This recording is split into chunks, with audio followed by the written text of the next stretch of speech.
আচ্ছা, এই যে তোর প্রকৃতি সম্পর্কে আসলে মন্তব্য কি? মানে প্রকৃতি দেখতে তো তোর আমার আসলে ভালো লাগে। আর সেই হুম, জায়গা থেকে আমরা এখন এই আজকে ঈদের দিন, তাও ভাবলাম চল একটু তোরই উদ্যোগ যে চল হুম, মাঠঘাট থেকে একটু ঘুরে আসি। বহুদিন আসিনি ফাঁকার ভিতরে। হুম। তো এই প্রকৃতি সম্পর্কে বিভিন্ন মানুষ তো বিভিন্ন রকম বলে। অনেক সময় যদি প্রকৃতি সম্পর্কে কথা বলা হয়। তো এই সম্পর্কে তুই একটু বিস্তারিত বল। কি রকম কথা?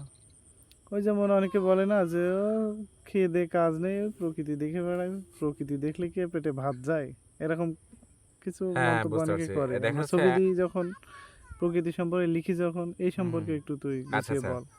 আচ্ছা, আরেকটু এদিক সরায় নিয়ে আই, যাতে আমি কথা বললে স্পষ্ট বোঝা যায়। এখন এই প্রকৃতি, হ্যাঁ, আমি বুঝতে পারছি তুই যে বিষয়টা বলছিস। এখন দেখা যাচ্ছে তোর একটা বন্ধু শহর থেকে আসছে। হয়তো সে একটা ভালো একটা জব করে। হয়তো বিসিএস ক্যাডার অথবা ব্যাংকার বা প্রথম সারির একটা জব। এখন তুই যখন তাকে বলছিস যে বলিস, ধরো সে বলেছে চল কোথাও ঘুরে আসি। এখন তোর কাছে যখন বললো যে কোথায় যাওয়া যায়, তুই বললি চল মাঠের দিকে যাই। এখন সে এটা হয়তো আশাই করেনি যে তুই মাঠে ঘুরতে যাওয়ার কথা বলবি। সে হয়তো ভেবেছে সে বলছে বাইক নিয়ে কোথাও শহরে যাবে, হুম, রেস্টুরেন্টে যাবে, এরকম বিষয়।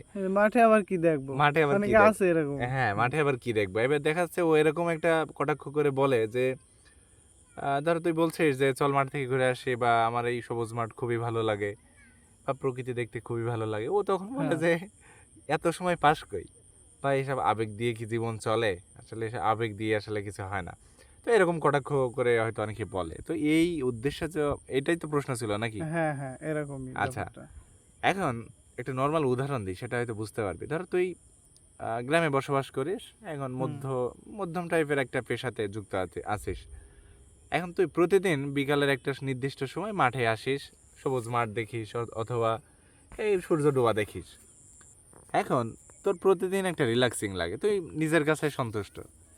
এখন যে ব্যাংকার বা যে প্রথম সারির একজন ব্যবসায়ী, হুম, হুম, সে যদি দেখিস, একটা খেয়াল করিস যে সে বছরের একটা সময় সে তার রিল্যাক্সের জন্য, কাজের প্রেশার কমানোর জন্য সে কোথায় যায়? সমুদ্র সৈকতে বা হুম, এরকম কোথাও পাহাড় পর্বত এরকম যায়, তাই না? হুম, হুম, তো তার উদ্দেশ্যটা কি? রিল্যাক্সিং ফিল করা, একটা প্রশান্তি পাওয়া, কর্মব্যস্ততার মাঝে একটা বিরতি নেওয়া, তাই না? হুম, হুম, এখন সেই বিরতি তুই প্রতিদিন নিচ্ছিস, আর সে বছরের একটা দিন অপেক্ষা করছে যে কবে এরকম একটা ছুটি হবে, আরে কবে আমি রিল্যাক্সিং হুম, হুম, ফিল করবো, কবে আমি সমুদ্রে যাব, তাই না? হুম, হুম, এখন তুই স্বাভাবিকভাবে চিন্তা কর, যেটা তুই প্রতিদিন পাস সেটাও বছরে অপেক্ষা করে সেই দিনটার জন্য, যে কবে এরকম দিন আসবে। হুম, হুম, এখন এটা যদি তুই লজিক্যালি চিন্তা করিস, তাহলে ডেফিনেটলি এটাই দাঁড়ায় যে যেই প্রশান্তি তুই প্রতিদিন পাস সেই প্রশান্তির জন্য ও অপেক্ষা করে। হুম, হুম, এখন আহ, ও হয়তো সফল কোথায়, যে ফিনান্সিয়ালি, অর্থাৎ টাকা পয়সায়। তোর হ্যাঁ, হয়তো রোজগার 30,000, ওর হয়তো 1 লাখ। এটাই হ্যাঁ, হ্যাঁ, জাস্ট পার্থক্য। হুম, এখন প্রশান্তির মাপকাঠি তো আসলে টাকা না, প্রশান্তির মাপকাঠি হচ্ছে অনেক কিছুই। প্রশান্তি হচ্ছে এমন একটা বিষয় যেখানে আবেগ, ইমোশন, টাকা পয়সা, সম্পর্ক সবকিছু ঠিকঠাক থাকবে, তখন তোর মনে হবে যে না, লাইফটা হ্যাপি। হুম, তো তোর কাছে প্রকৃতি আছে কিন্তু টাকা পয়সা নেই, অভাব অনটন, এক্ষেত্রেও কিন্তু তোর ভিতরে একটা হতাশা থাকবে। তো আর এখানে আর একটা মিসকনসেপশন আছে, সেটা হচ্ছে সবসময় এটা যদিও আমাদের বা তোর কথার বিরুদ্ধে যাবে, সেটা হচ্ছে দৈন্যতাকে সবসময় আমরা মহৎ হিসেবে দেখি। যে একজন গরিব মানুষ, আমরা সবসময় ভাবি যে গরিব মানেই হয়তো সৎ, গরিব মানেই হয়তো মহৎ।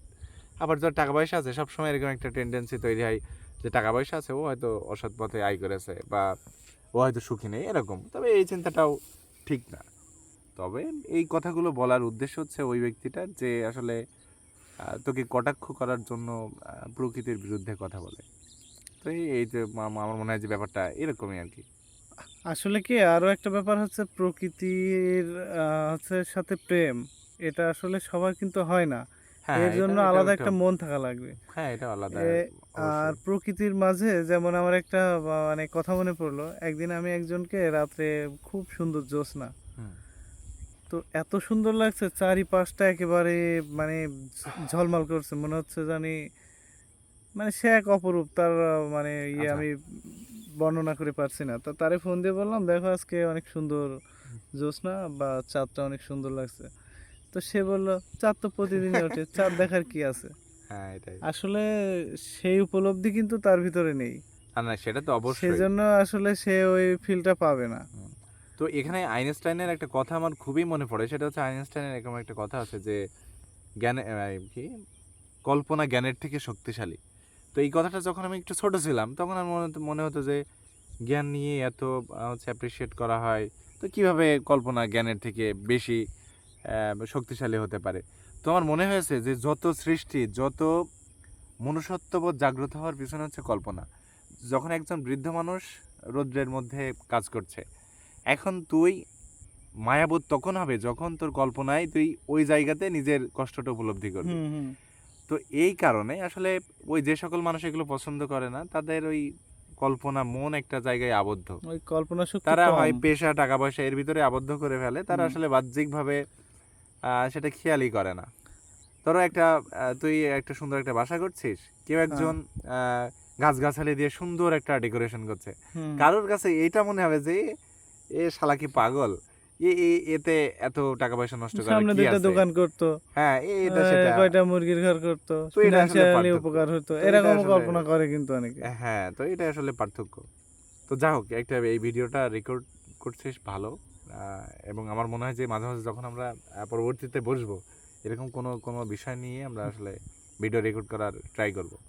আর সব কথার এক কথা, আমাদের যখন ইচ্ছা শক্তি থাকবে তখন কিন্তু আমরা যখন একটু সময় পাবো মনে হবে যাই একটু মাঠের দিকে যাই, কিংবা কোনো ওই যে আমাদের এদিকে যেহেতু নদী নেই, বাওড় আছে, বাওড়ের পাশে যাই, বা রাস্তার পাশে যখন বাজার কেন্দ্রিক থাকি, বাজারে সবাই বসে কিন্তু দেখবি, তুই ভালো করে লক্ষ্য করে দেখবে অনেকে চার দোকানে বসে, বিভিন্ন জনসংযম এরকম জায়গায় বসে, হ্যাঁ, কিন্তু আমরা সবসময় কোন জায়গায় বসি? যেখানে কেউ ওই নেই। কেউ নেই, ওই হচ্ছে সমিল, হুম, সমিলের ওপাশে কাঠ পড়ে আছে সবুজ ঘাসের উপরে, শুকনা সেটাই। কাঠ, ওর উপরে গিয়ে আমরা বসছি, গাছের গুড়ির উপরে গিয়ে বসে গল্প করছি। হুম, আমরা ওইখান থেকে যে ফিলটা পাচ্ছি, ওই হুম, চায়ের দোকানে বসে কিন্তু ওই ফিলটা কখনোই পেতাম সেটা না। সম্ভব না।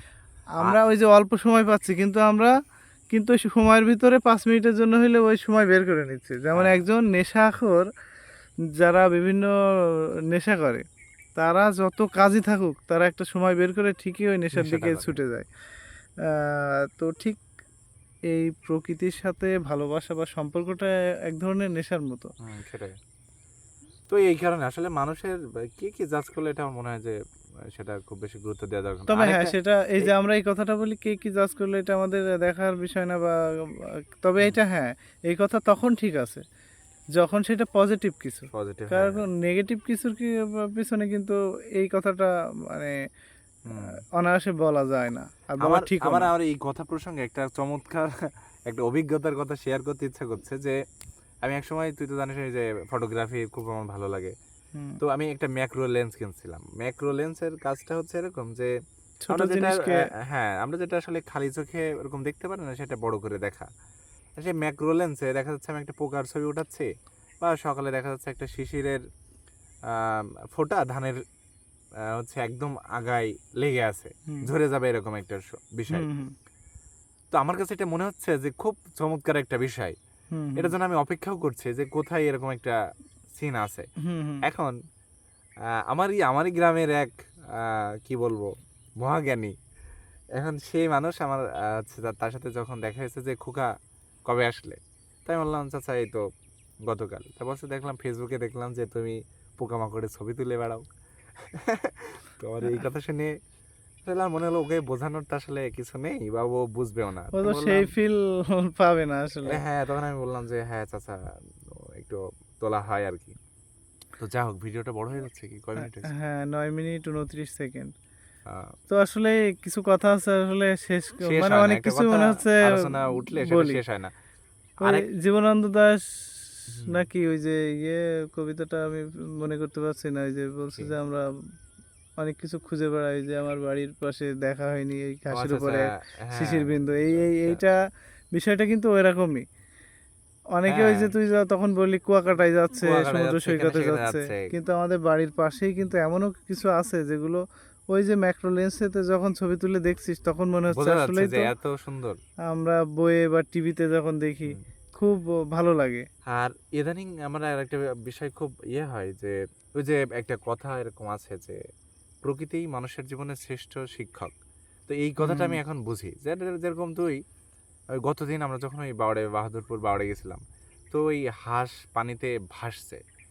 তো পানিতে ভাসলে আমার মনে হচ্ছে যে এই যে আমরা যখন একটা নৌকা চালাচ্ছি, তখন নৌকাটা যদি কেউ কন্ট্রোল না করে তাহলে কিন্তু সে ভেসে চলে যাবে, তাই না? হুম হুম তো সেখানে একটা মাঝির প্রয়োজন পড়ছে। কিন্তু এই হাঁস দেখ কত দ্রুত মানে ঢেউ উঠছে, কিন্তু সে কিন্তু ব্যালেন্স করে আর ঠিকই জায়গায় স্থির আছে, তাই না? হুম হুম তো জীবনের এটা থেকে কিন্তু একটা শেখা যায় যে ভারসাম্য যতক্ষণ তুমি ঠিকঠাক রাখতে পারবা ততক্ষণ কিন্তু তুমি ঠিকঠাক টিকে থাকবা। হুম হুম ভারসাম্য হারালে কিন্তু সবই শেষ। এই যে সূর্যটা পিছনে ডুবে যাচ্ছে, সূর্যটা এদিকে পিছনে অলরেডি ডুবে গেছে, আর চাঁদ এসে এদিকে হ্যাঁ, তো এখন উকি দিচ্ছে তো এটা কই। থেকেও কিন্তু একটা জীবন আদর্শ পাওয়া যেতে পারে। যাই হোক, এখন ভিডিওটা অনেক বেশি বড় হয়ে যাচ্ছে, আর বেশি বড় করব না। তো এদিকে দেখি ক্যামেরাটা ঘোরা। আচ্ছা তো চাঁদ তো আচ্ছা, এই যে এই প্রসঙ্গটা নিয়ে কথাগুলো উঠছিল, তো এরকম একটা ফিনিশিং টাচ দিয়ে শেষ করি। তো যেই সকল বন্ধু মানুষ বা সহকর্মীরা এটা ভাবেন যে প্রকৃতি দেখা বা প্রকৃতির প্রতি প্রেম এই ব্যাপারটা অকাজের কাজ, তাদের প্রতি আমার হাজারো সমবেদনা এবং খুবই আন্তরিকভাবে একটা রিকোয়েস্ট থাকবে যে আপনি পছন্দ করেন না, কিন্তু আরেকজন যে পছন্দ করে তাকে নিরুৎসাহিত না করে তাকে আসলে অ্যাপ্রিসিয়েট করাটা উচিত। তো এই ছিল আজকের ভিডিও, সকলে ভালো থাকবেন। আচ্ছা, আমি একটা কথা হ্যাঁ বলে হ্যাঁ, শেষ করি। বলো। এই যে খোলা বিস্তীর্ণ মাঠ, ওই যার এই প্রকৃতি ভালো লাগে না, সেই মানুষটা যদি কখনো একদিন এরকম সন্ধ্যায় ঠিক এমন সূর্য ডুবে যাচ্ছে বা ডোবা ডোবা ভাব, এমন সময় একাকী এরকম মাঠের মাঝখান দিয়ে একাকী হেঁটে বাড়ি যায়, হুম, তো সে বুঝতে পারবে যে আসলে ওর একটু হইলেও গা ছমছম করবে, মনে হবে যে আশপাশে কেউ নেই, হুম, খোলা মাঠ, আমি একা। এখান থেকেও তার একটা উপলব্ধি আসবেই যে এই পৃথিবী সম্পর্কে, যে এই পৃথিবীতে যখন আমরা কোলাহলপূর্ণ জায়গায় থাকি একরকম উপলব্ধি, আর এই যে খোলা মাঠের নিচে একা একা যাচ্ছি, আলাদা একটা কোথাও উপলব্ধি। কেউ নেই, আলাদা একটা উপলব্ধি। বা আসলে যদি মন থেকে ভাবা হয়, তো এই পৃথিবীতে আসলে সবাই একা। সবার কাছে আমি একটা তুচ্ছ একটা বস্তু। যাই হোক, হয়তো কিছু টাকা পয়সা অনেকের হলে অনেকে মনে করে আমি বিরাট কিছু। হুম, ঠিক এই ফাঁকা মাঠটা হেঁটে গেলে তার উপলব্ধিটাও সে বুঝতে পারবে সে কতটুকু কি। হুম। তো যাই হোক, ভিডিওটা অনেক বড় হয়ে গেছে, 12 মিনিট ছাড়িয়ে 13 মিনিটে পড়েছে, তো আমরা আচ্ছা, তাহলে এখন থেকে শেষ আমরা করি আর যখন কি। এরকম একসাথে বসবো কোনো না কোনো ভিডিও রেকর্ড করার চেষ্টা করব। আর ভিডিওটা কেমন লাগলো বা কোনো কথার বিরুদ্ধে যদি আপনার মন্তব্য থাকে তাহলে অবশ্যই কমেন্ট বক্সে সেটা যুক্ত করবেন। আমরা আপনার মন্তব্যের অপেক্ষায় রইলাম। তো ধন্যবাদ সকলকে। আসসালামু আলাইকুম।